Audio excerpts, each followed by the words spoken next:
Hey everyone, it's Kai from Cool Collectibles back again for another review. This time it's the Transformers masterpiece MP-57 Skyfire. So they are pretty slow at releasing these G1 characters, but I'm glad the last couple with Trailbreaker and now Skyfire, they are getting into more of the characters, and hopefully some of the accessories that you see down here with these little minifigures are a clue to the next MP carbot in the series with Jazz. But as you can see, he's pretty damn massive, and it barely fits in my light box here. So just before I go through the accessories, I might get him out of the way for now and give you guys a closer look at what he comes with. Right, so first up he does come with these little minifigures, as I said before, and this Optimus does look pretty damn good. The articulation and the build quality is definitely better than the human characters that they've released in the past. I think there's only a little bit of paint application. It does look like it's mostly molded plastic, but overall it does look very clean. Some of this area here might actually be painted, but articulation wise you can get the arms out, the legs fairly wide apart, and the knees, the joints are pretty tight too, so you can get it quite a long way. And you can place them inside the jet mode as well, I've seen from photos, and it does look pretty good with the ridiculous scaling, of course, with Skyfire in jet mode and these guys sitting in the cockpit. But aside from that, these ones are pretty damn good. Here's Wheeljack holding his, I'm not sure what that is, a can of oil or something, but again, nicely painted. Unfortunately no Autobot symbol or anything like that, but I guess for this scale it does look pretty good, and he's got that little characteristic squat of his, which is quite nice, and it looks pretty clean from the back as well, so I like that. And then of course what everyone's excited about is Jazz, and this is a nice representation of him from the cartoon, so hopefully this really is a teaser for an upcoming Porsche licensed Jazz, because that is sorely missing from the collection, along with Mirage, who else, and Cliff Jumper and so on. So hopefully these guys are announced later this year. He also comes with the usual collector card. I don't mind that card art. I guess it's starting to grow on me after all these years. There's the tech specs at the back there. He comes with his big rifle, which has a nice sort of metallic gunmetal finish to it, so that's pretty nice. Comes with the blast effects that you can put in the burners at the back in jet mode or into his rifle, etc. So I think you pretty much just insert it like so if you want to have that sort of photo opportunity. Comes with a couple of swap out chest plates based on the cartoon, and this insignia is definitely really nicely applied. It's clean, centered, so I definitely love that. And then you can go with the blank one if you want to just display it in that default mode. And then lastly comes with a 3 swap out face plates, so you get a sort of open mouth look, and then you've got a semi sort of weird smiling face, and then you have the sort of across sort of default robot type mode, which again looks pretty nice as well. So I guess that's a bit of a G1 toy sort of homage, I guess, but it's pretty nicely done.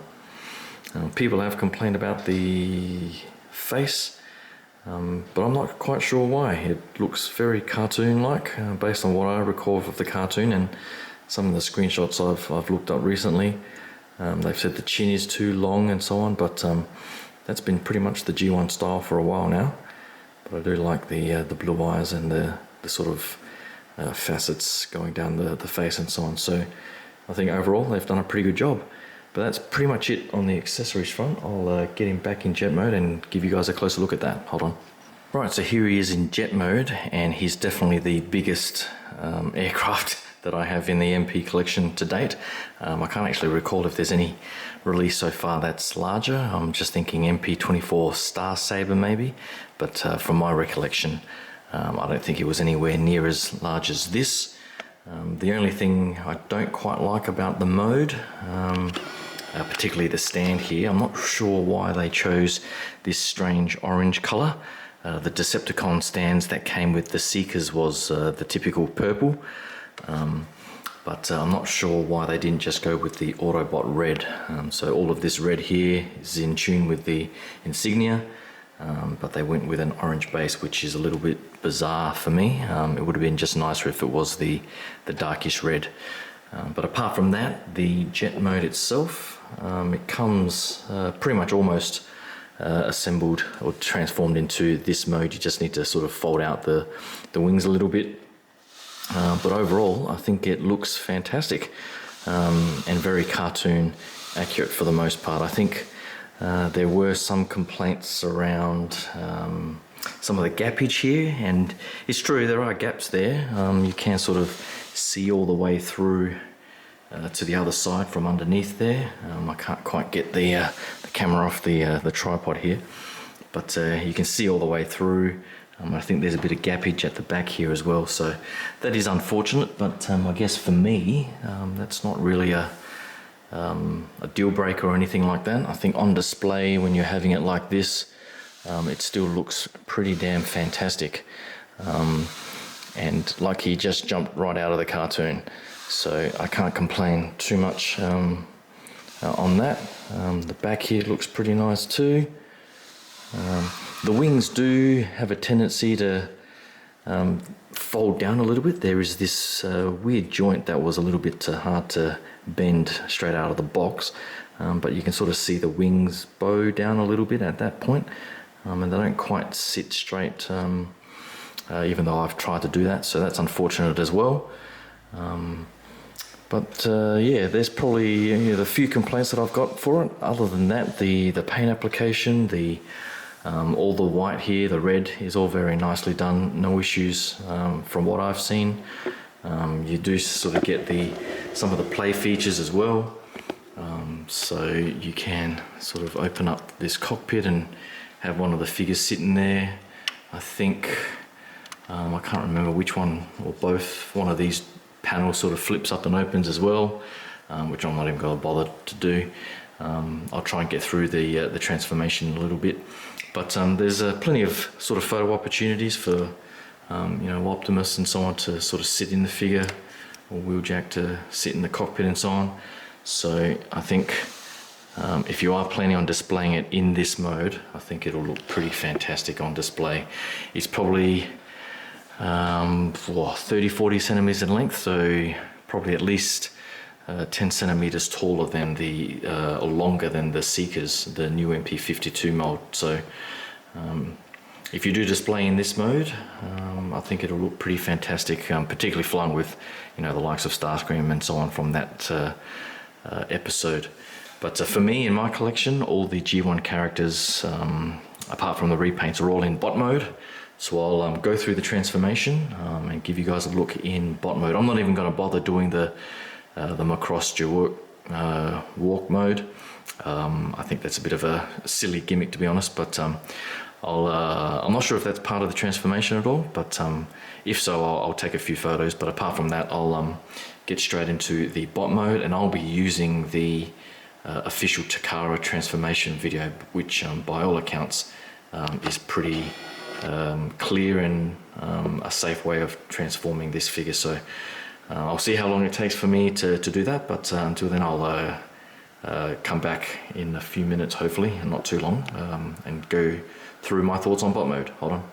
Alright, as it turns out, the transformation so far has been pretty straightforward, and this Jawalk mode is part of the transformation, so you can see it here. It was a little bit fiddly getting the legs into position. I have seen some photos and videos where the top part is actually horizontal, but every time I move the legs to try to get it into that position, it topples forward. So this was the only position I was able to get it in. that it actually was balanced. So I'm not sure what I'm doing wrong with that, but either way, I'm never going to have it in this mode again. So I thought I'd just go through it. There are some very heavy ratchets in the ankles, just the feet here, to do the rocker motion, and then the tilting motion in the ankles here is also on a ratchet. The knees are ratcheted, the hips are ratcheted, so they have got that security there, I guess, but the spacing between the ratchets are a little far apart, so I'm just gonna have to see what he looks like in bot mode with the legs. So I might have a similar issue with MP-44 Optimus, where the spacing is a little bit too far apart, but we'll see what happens when we get there. So I'll be back in a bit. Hold on.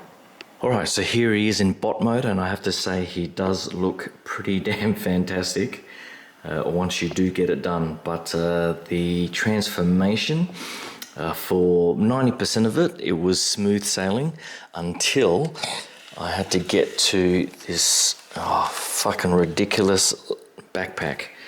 And apologies for the swearing, because I probably spent the last hour and a half trying to figure out how the hell to do it. So let me just grab it here. So the backpack here, originally before you sort of collapse it all, is further down the bottom here. And so this whole assembly at the top here actually slides up, and then there is a separate section at the bottom here that slides on a couple of rails that are hidden by this white part. And once you push those up, I could not for the life of me pull them back down, and I actually had to get a couple of smaller pliers to reach in there and actually pull it out with a lot of force actually. And I'm not sure if I've broken anything, but everything seems tabbed in fairly nicely now. But I would be aware that this backpack collapsing is an absolute pain in the ass. But once you do get it and you follow the Takara instructions, it does look pretty clean in the way that it folds away. So the correct folding away is where you've got the bottom of the boosters here just above his knees. So you'll know when that's all collapsed in properly. And there are a couple of panels here where you need to sort of get the pegs in properly, so it all looks seamless there. But in the end, it doesn't look too bad at all collapsed in. The other point was when you try to collapse it by folding or pushing the sides in, the bottom parts here, you do need to apply quite a bit of force, and you will hear a big snap based on some of the advice that I got. So luckily I used that force and it suddenly clicked together.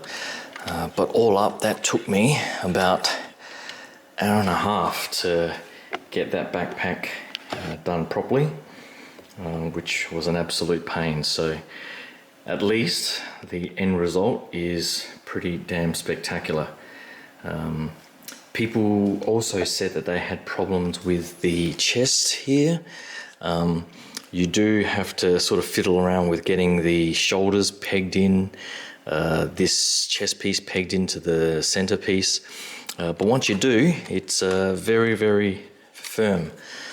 So people were saying that they didn't like how loose the figure was, but once you get everything pegged in, it's actually really, really nice. So you can unpeg the couple of shoulders here to give you that butterfly, but I'm not even going to bother using that on my display. So that is an option there as well. But the pegs here, there are a couple of pegs in the shoulders there, and then attaching this to the centerpiece. You just really need just to align them up and then push in, and you'll hear a click. So I didn't find that too bad at all. So as I was saying, the transformation for the most part, I love the way they did the legs. And this whole centerpiece was fairly easy as well, folding it down and clipping it into place. So really the only sore point was that bloody backpack. But for all intents and purposes, this really does look like it jumped straight out of the cartoon. As I was saying before, the ratchets on the legs are a little far spacing.